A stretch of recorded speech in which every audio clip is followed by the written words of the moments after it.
We have some really great questions for our episode today, Father. Why don't you introduce them so that the audience can get excited about what we're going to talk about? Be on the edge of your seats today. We have a question coming in. Can we use electric candles for Mass? I know your answer is going to be very illuminating. Oh, you.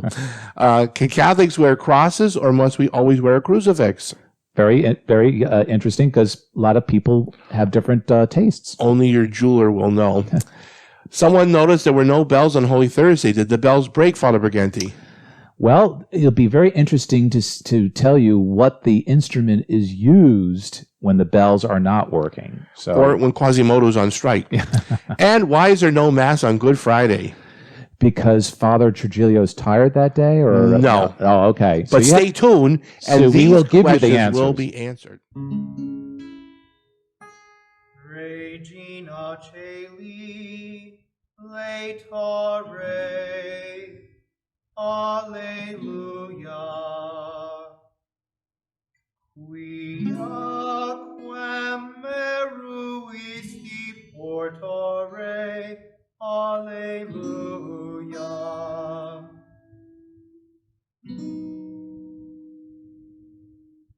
Resurrexit, sicut dixit, Alleluia.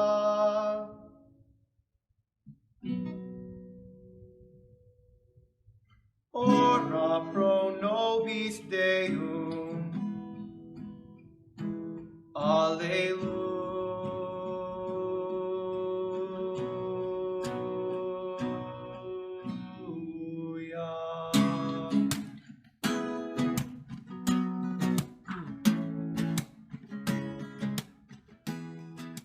Hello and welcome to another special edition of Web of Faith. This one is Web of Faith 2.1.5, which is based on our regular show, Web of Faith 2.0, which airs on EWTN on Saturday evenings, 11 p.m. Eastern Standard Time. My name is Father Kenneth Briganti, and for those who are viewing us on YouTube outside of our parish audience, we'd like to welcome you to this special series. And I am the pastor here at St. Mary Magdalene de Pazzi in Flemington, New Jersey. And I am joined by my very famous colleague, Father Trujillo. Yes, I'm from the Diocese of Harrisburg, Pennsylvania, and Director of Pastoral Formation at Mount St. Mary Seminary in Emmitsburg, Maryland. And we like to welcome you to the show, and we'd like to also thank Father last episode, we did not thank Father Matthew Marinelli. Shame on us. Being our producer, our editor, our sound man, and putting this all together for us and for you to enjoy it. And also, if you have any questions, we are a question-driven show. So you will see an email during this episode. We ask you to send in your religious questions into that email so that we can answer them for you. So please participate. It makes the show a little bit more fun if you're involved in the questions, and we will help to do the answers. All right. So I think you have one for me, Father, don't you? Yes, let me see here. Father Briganti, does it matter if a candle is illuminated by fire or electricity? Is it just that it's exuding light? And that's from Jean-Luc. Well, Jean-Luc, I never was a big fan of votive candles in churches, because I like the idea that the smell of candles, You mean electric votive candles? Right. I like the smell of the wax candles that are burning. But when it comes to votive candles such as that, it could be electric, of course. There's no problem with that. It just, something loses in the translation. But candles used at Mass and the sanctuary lamp and the Paschal candle, okay, that's the large Easter candle that we bless on Holy Saturday, have to be wax. And in fact, the Paschal candle has to be so much percentage of beeswax, because if you listen to the Exultet, we're praising God's creation of the bees that are making the wax that will be made into the candle, that will be blessed on Holy Saturday, that will be the symbol of the resurrection. So sanctuary lamps used to also have to be made of beeswax. They are not now any stipulation against it, for it. Although it's very proper to have them in most parishes. They burn better, first of all, and they less smoke. And also the candles at Mass. But the candles also at Mass can also be oil, and so can the sanctuary lamp be an oil lamp. That's also permitted in there. It's the electric candle for Mass and the electric candle for the sanctuary lamp that is not permitted. Also, in a lot of older parishes, like in Brooklyn or in the Bronx or even in Italy, the old high altar candles have been electrified. And because you're using new candles on the altar, the new altar, there's no stipulation against the candles of that sense, because it's not used per se for Mass. But it is kind of chintzy though, so it doesn't look so good. But do you have anything else to shed your light on candles? No, there's also, there's liquid wax and oil lamps. They burn like the regular wax candles. It's just that you don't see them shrink. I even had for a while at my parish, they were plastic tubes, but inside were small candles that were on the spring. Yeah. So this way they always looked the same height, but you were actually burning candles on the inside. Actually, the old high altar candles were a lot like that too. There would be a cylinder, and then there would be a candle in there, and as the candle burned, they would be popping up there so that the high altar candles would look the same. That way it looked nice, but also you didn't have all that spillage of wax. But I remember the first time I went to Philadelphia, I think it was at the cathedral, and they've got these electric votive candles, and you see that in Italy, like you said, and it's almost like fake. Right. They move around, but they're still not real flames. Right. And as you said, that's the whole beauty. And even there's an aroma. That's why the beeswax is better than the paraffin. Now, in the extraordinary form, they're very strict, particularly like at funerals. They have to have unbleached beeswax candles when they're going to have a funeral. And also for the masses for the dead, they would have to use that. And also during All Souls, there would be the unbleached candles. They were almost like a golden color that would be used around the bier, which would be where you would put a casket. Okay, and on All Souls, you put this thing called a catafalque up with the black funeral pall over it, and then the 6 candles, and those would also be unbleached candles, so they're yellow. And Lent too, I think they use the unbleached candles too, so they would have this golden hue. But in the Novus Ordo, you can use again the oil, the paraffin candle that has to burn for Mass. 2 are the only required candles for Mass, okay? And then the sanctuary lamp should also be a candle. Now, when I was a pastor in Raritan, the fire department came in and said, "Oh, you got all these candles. They were going to, give us a fine." And so the fire chief had to go in and say, "No, they're a Catholic church. It's part of their ritual, and they are permitted to use that." So we weren't given a fine, but it's part of our sacred ritual. Remember, we are a tangible church. We praise God through our senses, and so the sense of sight, smell, definitely when you be able to walk into older churches and the candles are burning, that smell will always be there because it reminds you of your prayers that are going up to heaven when you smell those candles going. And even now at the end of Mass, when we extinguish candles and all that, there's a distinctive smell that brings you back to the memory of that. So electric can be used for votive, and that's about it. But again, it's sort of like cheaping on the old family recipe. Now, if you're at home and you're on oxygen, use an electric candle. Well, that's different. The church of the home is a lot different than the church of their... Especially if you're on oxygen. Right.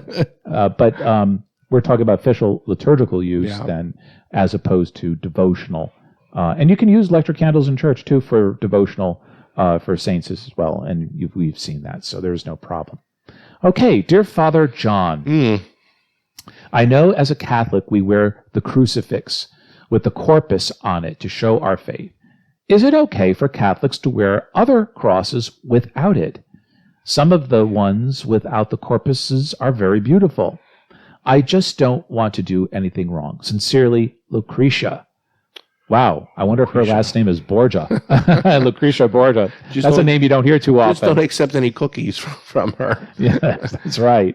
Well, there is no prohibition. There's no canon law. There's no church discipline that forbids a Catholic from wearing a simple cross, particularly if it's edifying. You have to ask yourself, why are you wearing the cross? If it's just as a piece of jewelry, then you're really defeating the purpose. It should be a means of devotion, and we encourage Catholics to wear the crucifix, particularly if you're going to wear it on the outside, because then it's a means of evangelization. People ask you, why are you wearing that? I remember I have a crucifix ring like Father Briganti has, and I was at the store one day, and this girl says to me, don't you know that he rose? And I said, yeah, but before he rose, he died. I said, this reminds me that he died for our sins. So I'm not denying the resurrection by wearing a crucifix ring, or in fact, Pope Benedict, when they were revising the Roman Missal, we went back to having a crucifix in the sanctuary, a crucifix on the altar. Some churches just had a cross, some had the resurrected Christ on a cross, or just the resurrected Christ. But for your own personal piety, again, if you find a nice, tasteful crucifix, because you want to remind yourselves, particularly when things aren't going well, look at that crucifix and look at Jesus on the cross. The cross itself, again, that's one of the most ancient symbols of Christianity. So you're not forbidden to wear the cross, but particularly as a Catholic Christian. And, sometimes you might see a crucifix with an extra little bar slanted at the bottom. Well, that's the Eastern Byzantine or Orthodox crucifix. That's the footrest, and it's tilted in such a way because the tradition was that the one that's higher up was where the good thief was, and the one pointing down was where the bad thief was on Jesus. That's just a little esoterica for you. One thing you should not do is wear rosary beads. Okay, rosary beads are meant to be prayed, not worn. Now, some religious communities wear the rosary bead around their cord, on the side of their habit, but that's easy access for them to pray the beads, okay? But you shouldn't be wearing them as necklaces. And unfortunately, in a very post-Christian culture as the United States is, we see a lot of rockers wearing rosary beads, and it's not baseball players. It's not out of devotion to the Blessed Virgin Mary either. It's more of like a piece of jewelry. So again, rosary, and I have a pair of rosaries right now, always in my pocket. I have one right now in my pocket. Easy access to pray is fine to have on your personage, but it shouldn't be used as jewelry. Getting back to the cross, every Christian can wear a cross, and do. A lot of non-Catholics that are Protestant denominations wear crosses, and a lot of Catholics wear crosses too. But really, only Catholics will wear the crucifix. So when you're wearing a crucifix, you're really saying to the world, I'm a Catholic. And it's that distinct, because Protestants normally do not wear a crucifix because of what... And it's a good witness value. Right. And I also... But there's no stipulate. I mean, there's no prohibition. You're not forbidden. But it is, like you said, a good sign value. And also in your home, every Catholic home tell them should a have story a crucifix. Father, about when you went to go bless a home. I went to someone asked me to bless the home. Good story. I was newly ordained. I go in ladies. there, and they said things were going on in the house, and they wanted me to bless it. So I go in. Every single room had a black velvet picture of Elvis Presley. Those hideous things you used to see outside at So I flea guess markets. he didn't leave the building. He didn't leave the building. He didn't leave the room. But there wasn't one crucifix in the entire house. Not one crucifix. But there was these 42 Elvises in there. And I said, that's why things are happening in your house.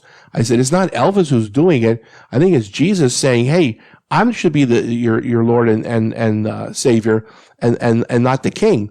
So it's not that The King of Kings should be the Lord Savior, not Elvis. I had the practice whenever someone asked me to bless their home, I'd bring a very, not a very elaborate, but I bring a nice, tasteful crucifix as my gift to the family.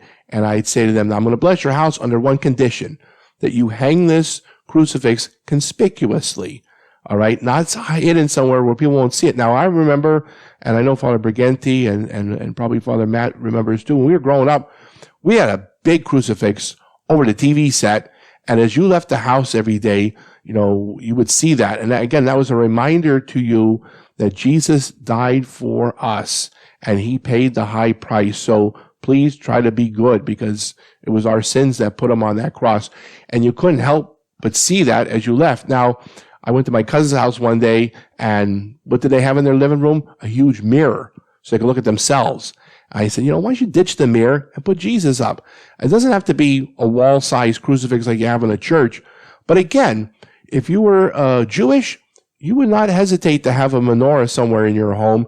And if you were of the Protestant faith, you certainly have a Bible out conspicuously. But Catholics, for some reason, want to hide.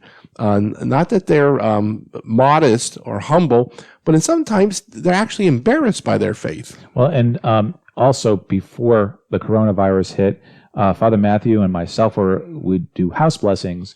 And we often would bring a picture of the Sacred Heart and of Jesus and the Immaculate Heart of Mary, and we would do the consecration of the homes of the Sacred Heart.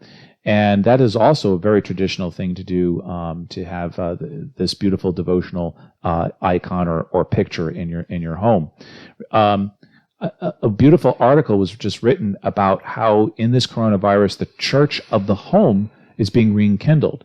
And growing up, always had an altar in our home, a little small one, could be on top of your bureau.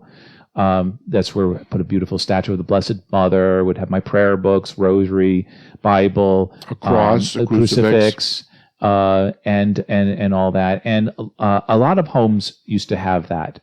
Grandparents would have them. I know some of my family members would have all the holy cards of all the wakes they've went to, and they would place it on that altar.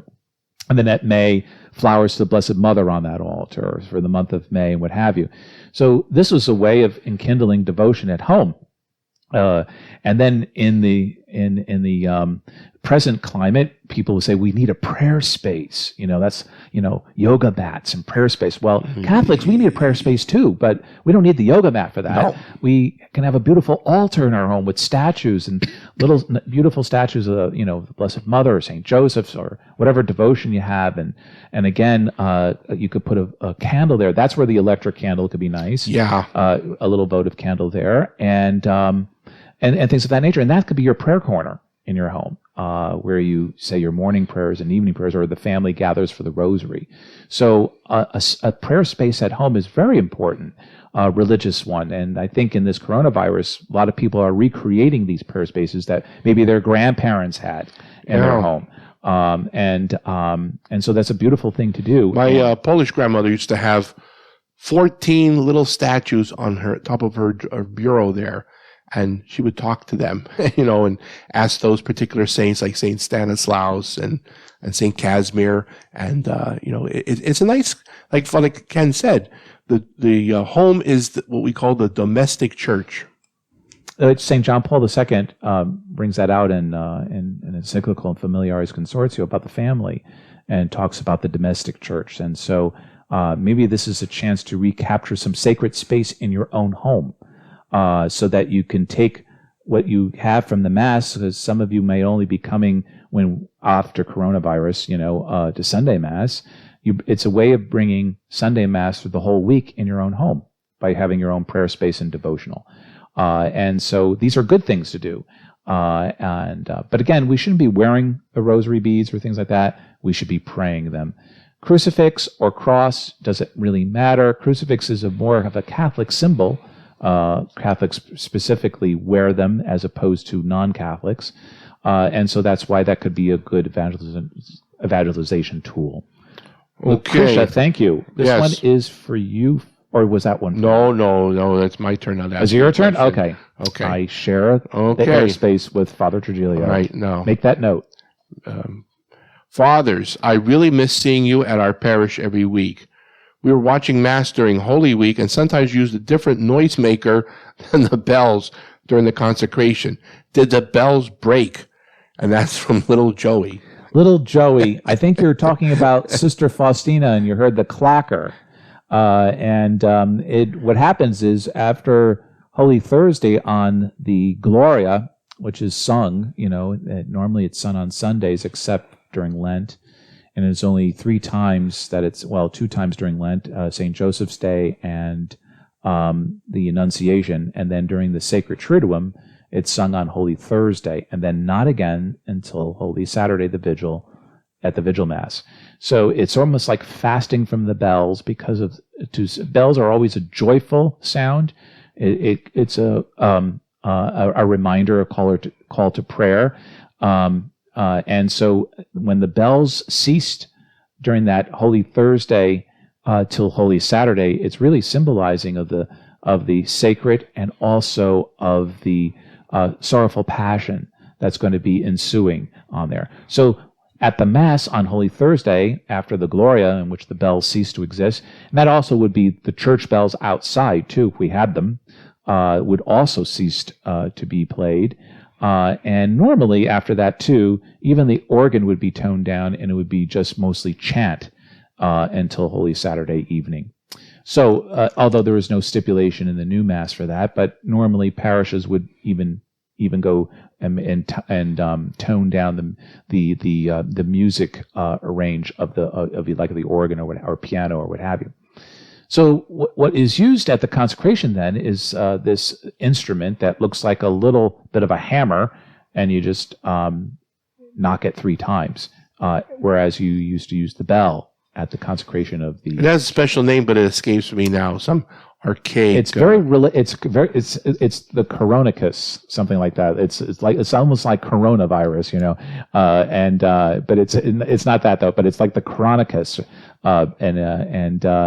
and it's a little clapper with a hammer, and when you ring the bell 3 times for the consecration, you're going to clack it 3 times.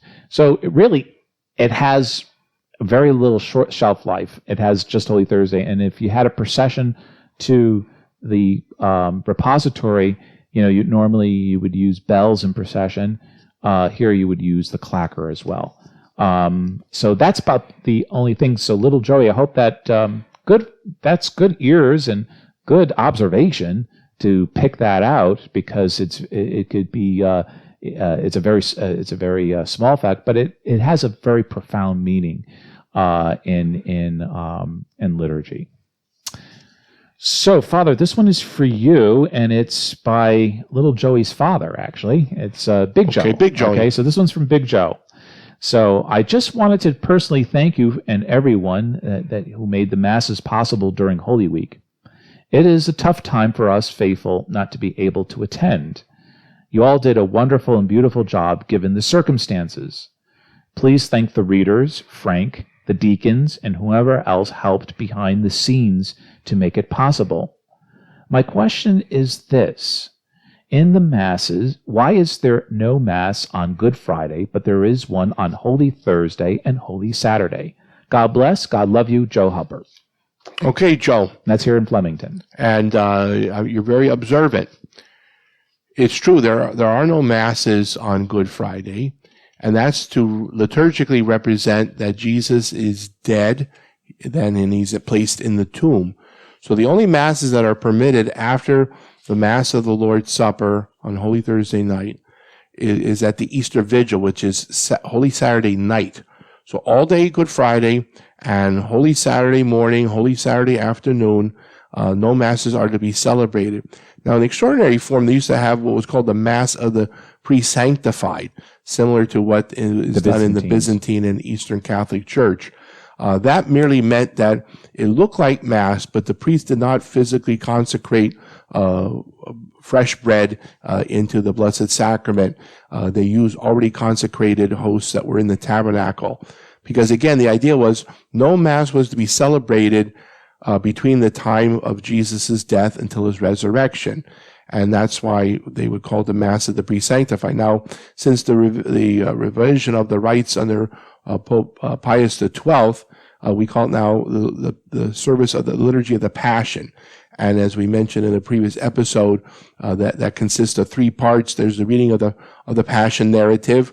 That's the very long gospel, where sometimes people alternate between the priest and the deacon and one of the readers there. Then there's also the veneration of the cross, and people will come up and either kiss the cross or bow to it. And then finally there's the communion service. That's the only liturgical practice that's allowed on Good Friday. And then, of course, there's the option of having possibly Stations of the Cross, but no Mass.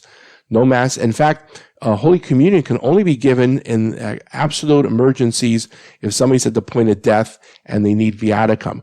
But typically, even just the normal sick people that you would bring communion to on a regular basis, it is not to be done between Holy Thursday and Easter, unless, again, it's in danger of death. So no Mass on Good Friday, no Mass Holy Saturday proper, but the Easter Vigil, which is considered Easter Sunday, because remember, once the sun goes down, liturgically is considered the next day. So that's a way in which the Church shows absolute respect for those particular days where Jesus dies and he's in the tomb. In fact, one other way that's celebrated is the empty tabernacle. Just like the tomb, was empty on Holy Saturday when Jesus rose from the dead. It's amusing when you see some people coming to church, they're so used to genuflecting that you'll see them genuflecting to the empty tabernacle, and we say to them, no, that's the one day you don't need to do that because he's not there. He's not home. Now, also, too, if you notice on Good Friday, we do not start the liturgy with the sign of the cross, nor do we complete it with a blessing at the end. So that also symbolizes that Mass is continued from Holy Thursday and will end on Holy Saturday evening. So it's sort of like the Mass being stretched out in those 3 days in the Passion. But there are some beautiful traditions in the Sacred Triduum. Like Holy Thursday would be the procession, normally, if we were not in quarantine, to what we call the repository. The tabernacle would be empty inside. The sanctuary lamp would be extinguished. And there would be this beautiful little set, like a chapel off the side, that would be sort of like the Garden of Gethsemane.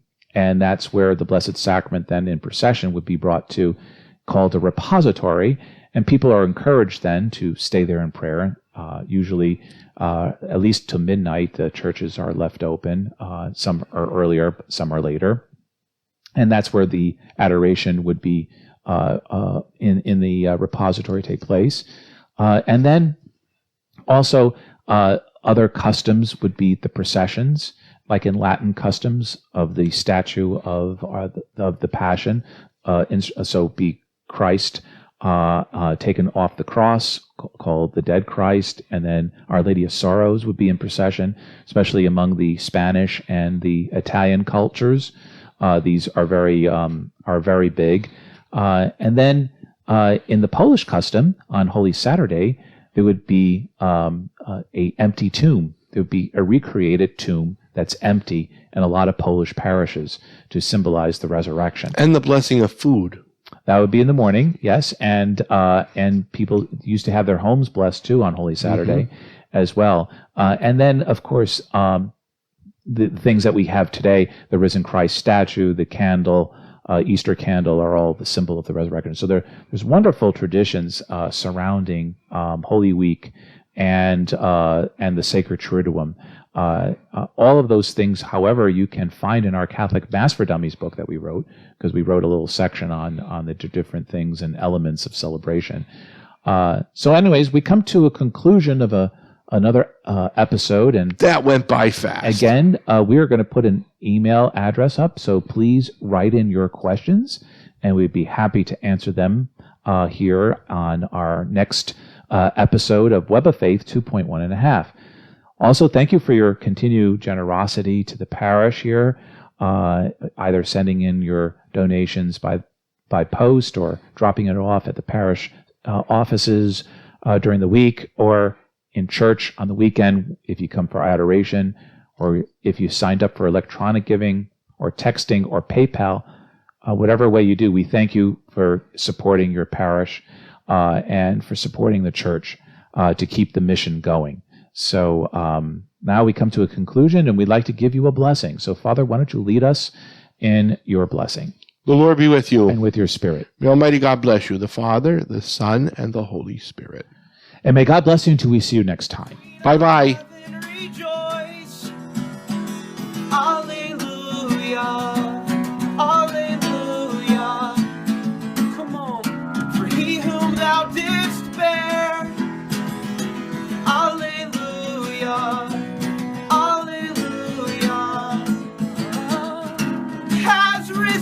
as he said, Alleluia.